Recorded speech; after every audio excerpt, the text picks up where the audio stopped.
from Southern Maryland's weather leader. This is a JB Weather Alert.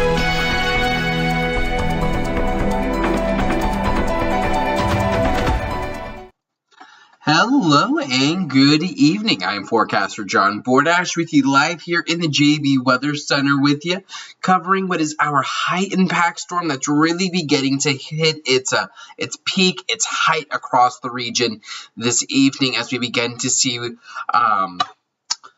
walls of water, bands of wind start to move into the region. And I see that my sister is here to help moderate, and she is reporting that audio is fine, and we're going to hope for some better results with this live stream. Right off the bat, though, what I do want to turn your attention to, and this has been an interesting phenomenon to see take place here over the last hour or so, I want you to take a notice here, something on William Richmond Ink Radar. Do we see this long line here that is currently pushing through Waldorf and is moving east? This is very much like a convective line of thunderstorms you would see in the summer. And this is going to be a puppy that can bring down some gusty winds. Here's what I want to help explain. And this can get a little technical, so I'm going to try to use my middle school teaching strategies from earlier today. We live at the surface, right? So we live here at the surface. Our thunderstorms are built vertically. They go up into the atmosphere, and that would make sense because the Earth, we go upwards, right? So we're down here, our thunderstorms build. As you go up in the atmosphere, you get different wind speeds. So right now, we're looking at wind gusts up to 40 miles per hour here at the surface where we live, but about, 1,000 feet up in the air, 2,000, 3,000 feet in the air, the winds start to increase, especially with this type of weather situation. About 4,000 feet above our heads, the winds are rushing around at 80, 90 miles per hour, 70, 80 miles per hour. Thunderstorms, as they start to mature and they mature and they just grow, they grow upward. So really strong thunderstorms are really, really tall. That really tallness today, because that makes sense, the height that these thunderstorms have today, with this line especially, is able to tap into all those winds up here and pull them down to the surface because those clouds and raindrops act as a vessel to bring those high wind gusts down here to the surface. In a summer situation, that's generally how you can get a downburst or a microburst. We're not really talking that today. And I hope that makes sense as to why this line here moving through Waldorf is so interesting. This line here is very interesting because it has such tall clouds with it, almost kind of like a summertime thunderstorm. So as it moves east, it is it is producing very gusty winds. I want to take you to a different version of radar. This isn't necessarily as pretty, but this is a version that I access a lot. This is going to be our sensitive version of the radar. And if we're getting comments, I'm not seeing them. And typically that means that I could have an issue on my side. So I want to make sure that we are good. So I'll try accessing this from my phone. Yeah, I think there's only two. Okay, that's fine. So we can see this line very clearly here. If we take a look at the wind version, and we typically use this product a lot in the summer to kind of give us an idea of where winds are, because radar can show us where we have heavy rain, and it can also show us where we have winds and what okay, no comments, people were kind of interested. So radar can show us where we have rain, how heavy the rain is. It can also show us where we have winds and how fast the winds are moving and even in what direction. Typically in the summertime, when we start to get reds and greens together, that can indicate rotation. We don't really see that in the region, at least right now. What we do see, I want you to look right through here.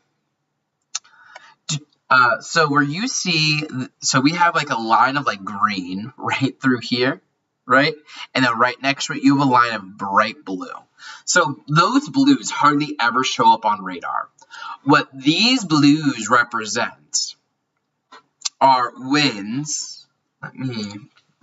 These blues right through here.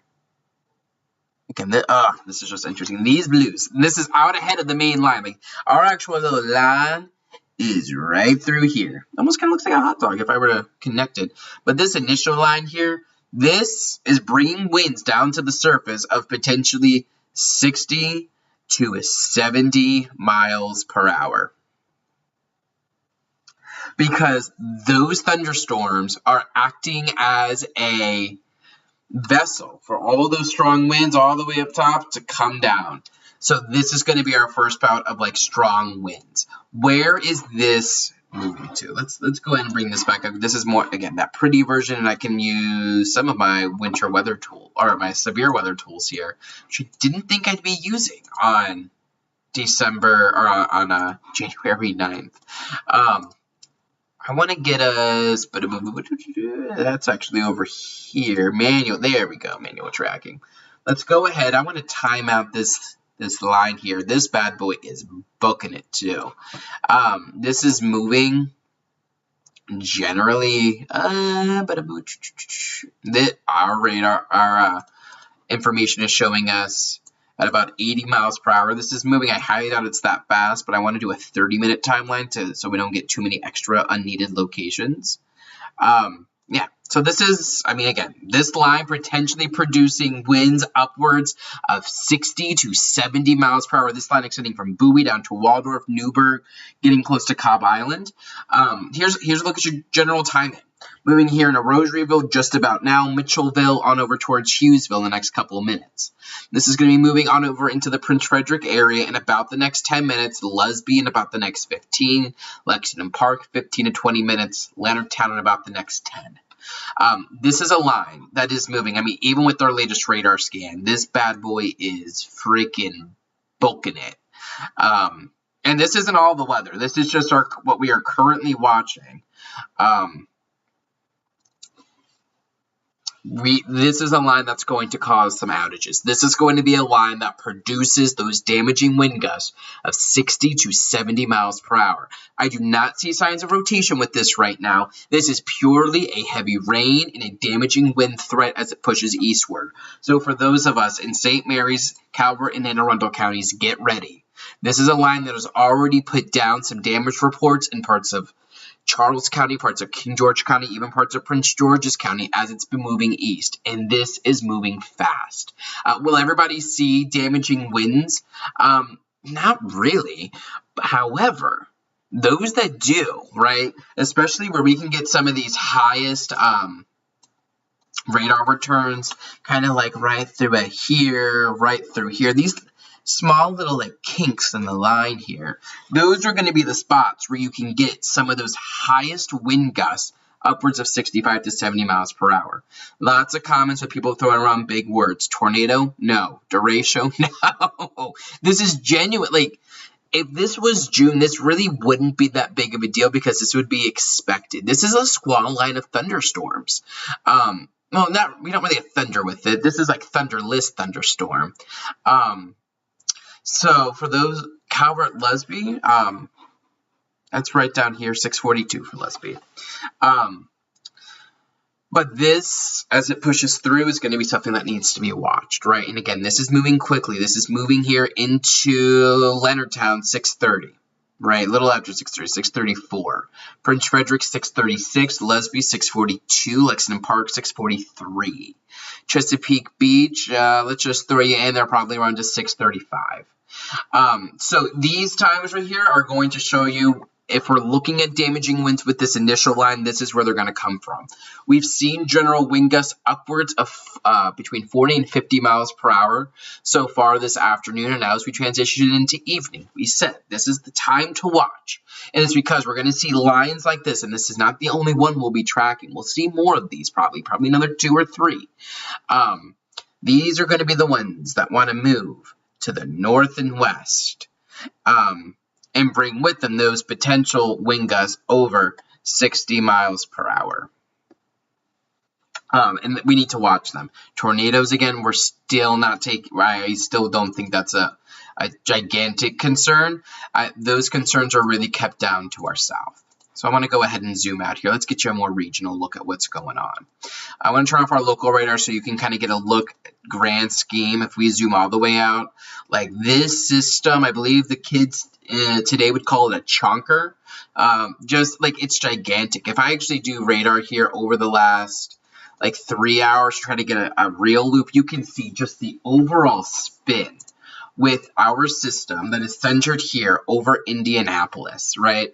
And you have your cold front that extends down like this, and it is pushing all of this moisture, all of these winds coming right out of the southwest right here into our region. For those of you just now joining, good evening. I'm Forecaster John Bordash with you in the JB Weather Center this evening, continuing to track this impactful system that's moving through the region. We are seeing impacts from rain, wind, and coastal flooding. For those of you that are just now getting your first taste of JB weather today, here's what we're looking at with general timing. Developed this graphic this morning, and I still think it very much is accurate. At least it gives you a decent depiction on what to expect. We've seen that steady rain throughout the day, but now as we get past 6 o'clock and move here into the evening hours, we're looking at those downpours moving in, those instances of very heavy rain. We're also looking at damaging wind gusts moving here into the region. We could be looking at wind gusts upwards potentially of 60 to 65 miles per hour across the region, especially for those immediate bayside locations. Power outage numbers have been up there. If we take our latest look at SMECO to see what we are reporting right now, let me bring you on over. We got this number right now. It's right around 4,500. Initially, we were or earlier today, about an hour ago, that number was up over 6,000. So that's at one point went down to 3,000, but we're starting to increase a little bit again. Our most impacted areas continue to be in St. Mary's County, Mechanicsville, and Hollywood right now. Some of those biggest issue areas. If we do this by county, St. Mary's County is registering over 2,800 customers without power. And I want you to think of a customer as that 4-person household, as that business that has 15 to 50 people in it, right? Like a Walmart that that's one customer. So you take that 4,500 and you multiply that 4 or 5 times, that gets you around a real look at the number of people. Our SMECO crews have been very good this afternoon and evening, getting out there with the bad conditions to get power back on. But we might start to get into a situation here over the next 3 to 4 hours where these outages are just happening so frequently. There's only but so many of them where it's going to be difficult to keep up with it. Taking you back on over to live, William Richmond Inc. radar, providing you those roofing and siding services definitely could be of use during this type of a weather situation with these high winds.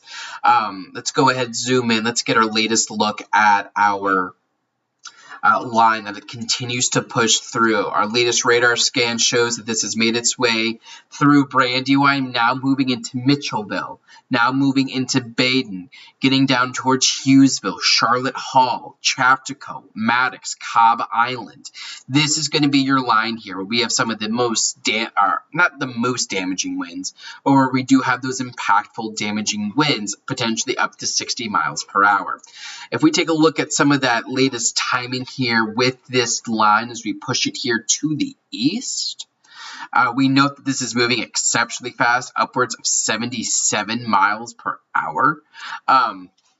This is just a general look. Getting into the Davidsonville area by about 6:36. Getting into Prince Frederick around 6:40. Getting down towards Shadyside at about 6:40. Getting into Lesby at 6:45. Getting then across the bay on over towards potentially Easton and Cambridge around 7 o'clock. If we zoom out here, we can see that we have additional... Oh, that's not what I wanted to do. If we zoom out here, we can see we have additional lines that we're going to want to watch. This is... Let's kind of recenter that. We have this line here that's currently making its way through.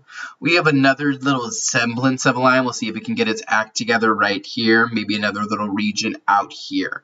All of these are moving to the north and east rather quickly. They're all giving those higher impacts, those instances of those higher winds, those heavier rains causing flooding issues. I do want to take you back on over to our graphics. This is going to be a look at, that's our timeline. Flooding continues to be a concern both from rain and from coastal surge. Significant risk of flash flooding remains in effect. High wind warning remains in effect till 1 a.m. High wind warning in effect where we could be taking a look at those wind gusts getting up close to 55 to 60 miles per hour plus at times. And taking a look at this, and as I take a look at comments, I do see my old mentor, Ren Heisler, in here. Responding to the one and only Kayla Barrett. Oh, God, I can't find all those comments, but it's nice to see you all in here. But high wind warnings remain in effect. Those wind gusts getting potentially up to 60 miles per hour at times across many parts of our region. If we take a look really at those orange shaded areas, Oreos. Oh, the goldfish are getting to me. Those orange shaded areas, that's where those high wind warnings are in effect. Coastal flooding remains a concern for our region. I do want to take you on over to some of the latest information that the National Weather Service is putting out in terms of river flooding. Let me get that brought up over here. Our hydrographs. I can get this. Voila. In the meantime, I'm going to get you an updated version of this. This would be a look at the Patuxent River at Solomon's Island hydrograph that was made earlier this morning across from our National Weather Service office. Okay, there we go. That's what I wanted to take a look at. Let's get you on over here. This would be a look at the Solomon's Island updated hydrograph for Patuxent River. So this would be additional or the total tide height. So you can kind of see at 2.5 feet, we start looking at an action stage. 3 feet is considered minor flooding. 4 feet is considered moderate flooding. 5 feet is major flooding. Right now, Solomon's Island, we sit at about 2.9 feet. Tonight, the National Weather Service is expecting us to top out at Solomon's Island at around 4.4 feet. So what I actually can do, voila, let's use one of our Smeco tabs. What I want to do, let's get you here into the National Weather Service page is just active. The Solomon's Islands kind of, and also for North Beach, some of the National Weather Service lingo here. At about 4 feet, flooding of structures near Charles Street and Solomon's is possible. Yards, parking lots, and portions both Charles and William Streets are covered by more than a foot of water. That's at 4 feet. We're expected to go to 4.4 here, so expect those impacts. At 4 feet, portions of 7th, 8th, and 9th Streets will flood in North Beach, with homes near 9th Street affected as well. So that's a look at Solomon's and North Beach. If we take a look at our St. Mary's County, St. George Island flooding measures, and we'll then take a look at that hydrograph. Coastal flood warning. So for St. George Island, a 3.5 feet water covers roads on St. George Island, is in yards and is approaching structures. To the east, inundation is occurring in multiple marinas off St. Mary's River, Smith Creek, and Jutland Creek. If I take us back on over here, and you can see we remain elevated with coastal flooding through the day on Wednesday. Let me get you a live look at our St. George Islands. Bada boop. That is what we want. Our St. George Island hydrograph, and this one shows a little bit more of a dire situation. Not necessarily dire, that's a little dramatic. But right now we sit at about 3.35 feet. That is in that moderate stage right now. Our hydrograph in the National Weather Service is predicting a 4.9 total crest, right? So that is right close to a major flooding situation. That is actually matching our record of 4.9 feet at St. George Island. So keep this in mind. Do expect issues for St. George Island from this event because you get those winds right off the Potomac River, off the St. Mary's River. That's going to be causing issues. Keep that in mind. And will this have an impact for tomorrow? It probably will. Will this impact schools? I don't know. I was very hesitant to say schools were going to close early today. It's actually the first time the last time Carver County schools closed early was when I was a junior in high school in 2011. And I would know that because I've been doing the weather that long. So that's what, about 13 years? First time in 13 years Carver County has closed schools early. Yeah, so that I think it speaks to kind of the situation we have going on out there. As we come back on over here to live William Richmond Inc. radar this evening, we continue to track that line, these multiple lines that are bringing heavy rain and gusty winds. We're really looking at this line to be extending from Glen Burnie down to Bowie, getting close towards Hughesville down through Mechanicsville and Chaptico. Our more sensitive version of this radar, if we can bring ourselves on over. There we go. Yeah, we still see some of those blues that are indicative of 60+ mile-an-hour winds, really at their peak here in St. Mary's County and tracking here to the north and east. This is going to be over, I don't know, let's call it the next 10 to 20 minutes. That I would be watching as this area of 60-mile-per-hour gusts moved its way out here to the east. Something to definitely watch as we push through. Our Cedar Point Federal Credit Union Futurecast, I ran this earlier today. Again, I think it's done a very good job in terms of storm timing and rain timing. Putting this back here into motion, we can see again, 8 o'clock, it has the heavy rain, and you can see where it starts to put down some of those lines. You can see one extending there from Frederick on down through Fredericksburg. That's going to push east, likely between about 7:30 and about 9 o'clock. That's another line we're going to have to watch for those damaging winds. This pushes east. We do start to clear things out as we approach midnight. We can see that here. Clearing conditions, but I don't think we're done with the rain yet. More rain is going to be possible as we approach sunrise tomorrow. It shouldn't be as big of a deal, though. Tomorrow we're talking just scattered showers that could bring impacts. I do want to take you on over, let's see. We are operating on so many different screens today. This would be a look at the National Weather Service. I mean, this is kind of just the database I operate within. But this is a look at wind gust report. So right now we are registering wind gusts of 47 miles per hour down here towards Webster Field. We're looking at 44 at Pax River, 46 off of Cove Point. Again, these are wind gusts in miles per hour. I think I saw, yeah, I mean, supposedly we're registering a 70-mile-per-hour wind gust here off of the Bay Bridge. So that tells you, like, we have wind restrictions in place for a reason on these area bridges. 52-mile-an-hour gusts here off of Stevensonville. We're looking at 48 over towards BWI. 41 out towards Gaithersburg. Lots of high wind reports to monitor. 48 miles per hour Salisbury, 43 miles per hour down towards the Northern Neck. Again, lots of information. Just say those high winds are going to be with us here for the next several hours, and we're going to need to monitor that. But yeah, that is a current overview on where we stand. Be prepared. Waves of heavy rain are going to be likely throughout the rest of this evening.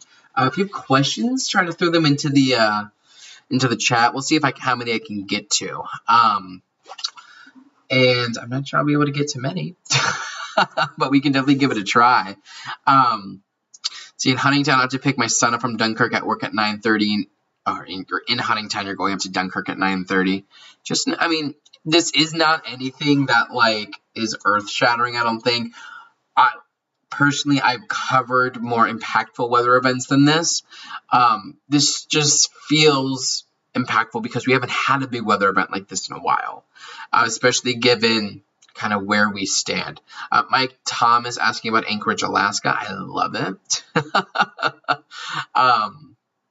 If this was all snow, again, we typically use about a 10-to-1 ratio. So for every 10 inches of snow, you have 1 inch of liquid. So we're talking 1 to 2 inches of liquid. That'd be 10 to 20 inches of rain. I do see that somebody is saying that Anne Arundel supposedly there's a delay tomorrow. Let's take a look to see if that is a thing.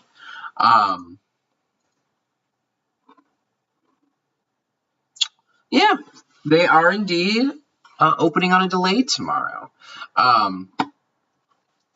Someone was asking what time I think this will be over. Again, I think we're talking about the worst of the rain and the wind the worst of the rain and wind honestly start to come to an end probably as we approach midnight to 2 a.m.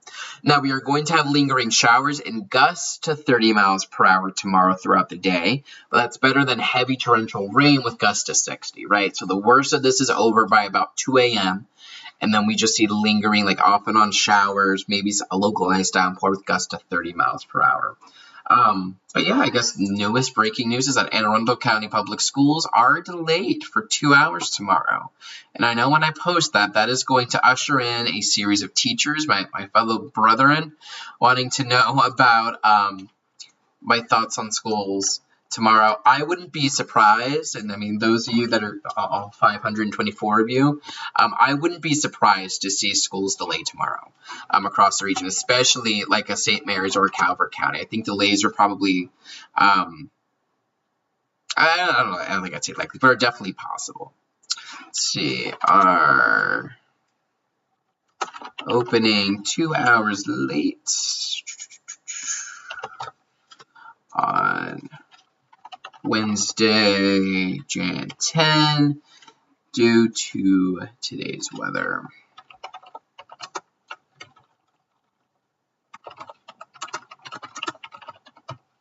Actually, to combat the keyboard warriors, say, they didn't do this back in my day. We'll say today's lingering. Look at that. Lingering weather impacts. Then we'll get back to some of your questions I see are coming in fast and furious. I think we started this stream with only 2 comments.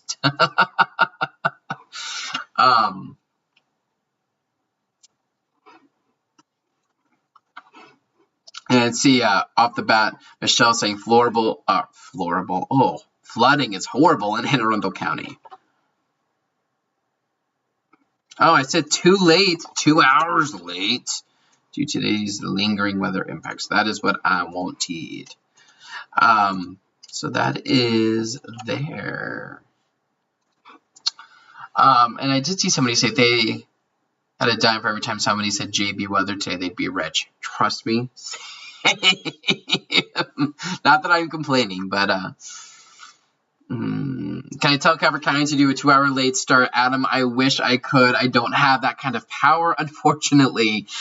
Many people think I do, but I do not. I am just a dude forecasting the weather. Let's see. And no active tornado warnings currently anywhere in southern Maryland. No real severe weather threat, just those damaging winds are going to be possible. What do you think the chances of I hate the flight questions. And for nothing else, I really do not know how flights work. And we're thinking, the question is, what are going to be the impacts of DCA at 11 a.m. or 11 p.m.? Rain will be exiting.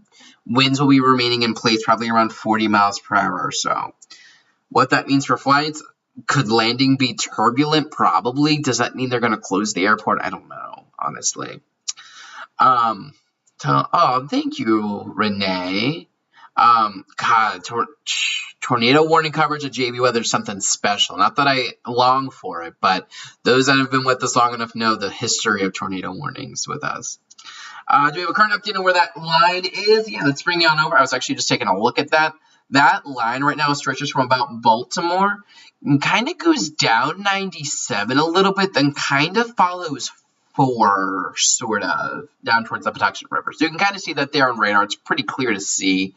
If I take this just to an hour loop, you can kind of see its progression here, moving to the north and east. So that's, continuing to book it here to the east at a good 60, 70 miles per hour. How cold will it get down to? How cold? It's not going to be a cold night. We might see lows get down to the 40s. But like right now, we're sitting at like upper 50s, lower 60s because of these southerly winds.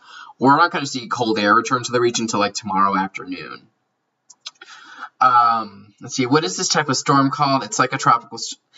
So this gets technical as heck, and people might not like it, so I'll try to make it quick.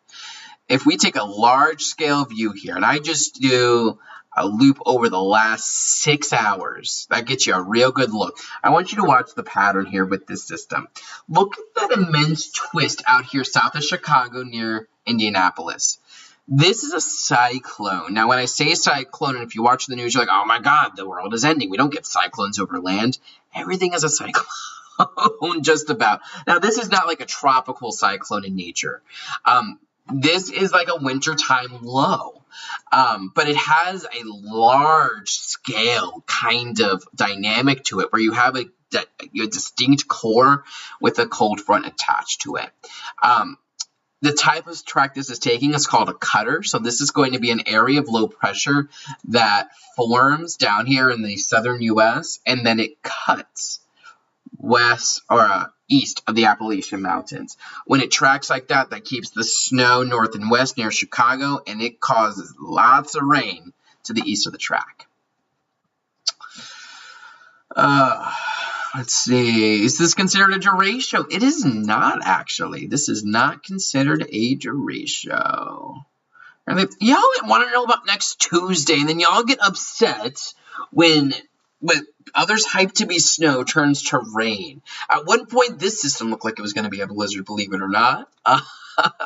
Yeah, we're just in an active pattern. By and large, every Tuesday and Saturday for the next several weeks will feature a storm. That is just the pattern that we are in right now.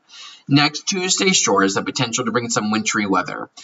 We are a week out, and that's going to change 1.5 million times. I like the overall setup, but I wouldn't bank on much. And yeah, Brenda, this is indeed an El Nino year. I did see somebody reference outages, so I want to quickly be back on over, let this reload. And right now, in the SMECO coverage area, we sit with about 3,900, about 4,000 customers without power. That number has come down by like over 600 since we've been live here. And we can see St. Mary's County continues to be the most impacted with over 2,000 customers without power. My sister wants to know about snow in February. Sure. Adam, I don't know if I'd want a TV gig. Believe it or not, like I did that route for several years. For those that have followed, I started as a meteorology major. Adam, I'm actually a middle school teacher right now. And believe it or not, I actually teach social studies, not even science. Yeah, no, TV was initially what I went to school for, to do TV weather. However, the state of the media today, I don't know if I'd want to work in media just for a multitude of reasons that I'm sure many of you can guess. But TV is a dying industry, so there isn't longevity in that career. And TV weather, it's actually the one career I would make less than being a teacher. So I am very happy operating my own platform where I can control what I say. I don't have a media tycoon CEO jumping down my throat to report on the worst weather ever using red graphics. And yeah, of course I'd kill TV. I got the looks for TV and presentation skills, not to be cocky, but I know that I'm good at what I do. I'm very happy with the medium in which I do it on, though. And if you ask my students, they believe I'm running for president one day, given my good persona. And being able to do both of these, like, they're both passions I hold, educating children and also forecasting the weather, and I get to do it on my own terms, and I make ends meet. Let's see, Patrick, windy and Lesbia, I believe that. And yeah, Xavier, this is indeed an El Nino. Yeah, it is. Yeah, it's an El Nino. Michelle, you can watch this all evening. Yeah, imagine what it's like to live in my coconut head. Yeah, if this was a blizzard, God, this would be decent snow. Yeah, so I think that about gets us, right? Yeah, so active times. And those OG followers back at, God, from 10 years ago in this tournament, when I was a senior in high school, they know the journey we have been on with this weather page. Oof, God, back when we thought getting 200 likes was a thing. Yeah, lots of memories the last 10 years. And I will say, over the last 10 years, this is not the, like, I was watching one of the DC channels today, and I saw a meteorologist. I'm not going to name who it is. One of the DC meteorologists said that this is, like, one of the most powerful storms that they've seen in their career. This is, like, a 20, 30-year meteorologist. Like, no. Like, that is dramatic. This is not. We have seen much more impactful storms in the eastern U.S. writ large, and then specifically in this region. So please do not buy that. Oh, God.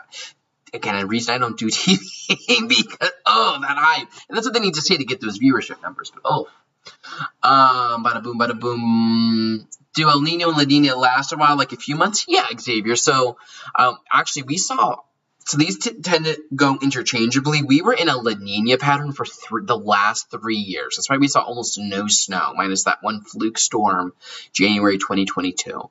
We're in an El Nino right now, and it'll probably last through summer, and then it'll weaken back to a La Nina. As the mother of a female middle school student, God bless. Oh, Brittany, you know the struggle. I teach 137th graders every day. Trust me, they keep me on my toes. What's on the pike coming down what's coming down the pike for the weekend? Another storm system Friday, more rain, more wind, not as much rain, not as much wind. And then we turn cold behind that storm. And thank you, Lauren. I appreciate that. I think you'd rather... Oh, come on, Michael, that is 100. Yeah, I can control the narrative that gets published here. Y'all know. I appreciate that, though. Oh, Lord, we love that kind of weather station. God. That was elementary school. Yeah, elementary school. I would always sit in front of the Weather Channel for hours back when they were, like, half decent. Yeah, weather station was always a go-to Christmas gift for my parents, and, it worked. Are we going through this pattern through the summer? I don't think so, honestly. I think this pattern kind of starts to wane as we head into spring. Do I think Charles County will close tomorrow? I don't know, close. I could see a delay tomorrow. That's definitely possible. I want to see if we have any new updates from our school systems. We know Anne Arundel County is closing early for tomorrow. Do we have any other updates? No. Lord, I appreciate it. Aaron, believe it or not, Jim Cantori was my OG idol.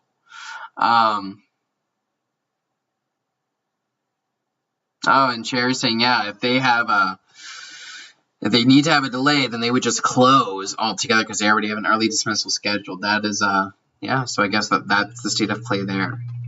All right, so that is it for me for right now. As entertaining as the show has been, the show will go on. We'll probably do another one of these lives around 8 o'clock or so, and continue to keep you updated. Again, the latest information is that Anne Arundel County schools are closing, or they're opening 2 hours late tomorrow. And we're going to continue to track the weather. Again, worst of the weather is between about now and 10 o'clock.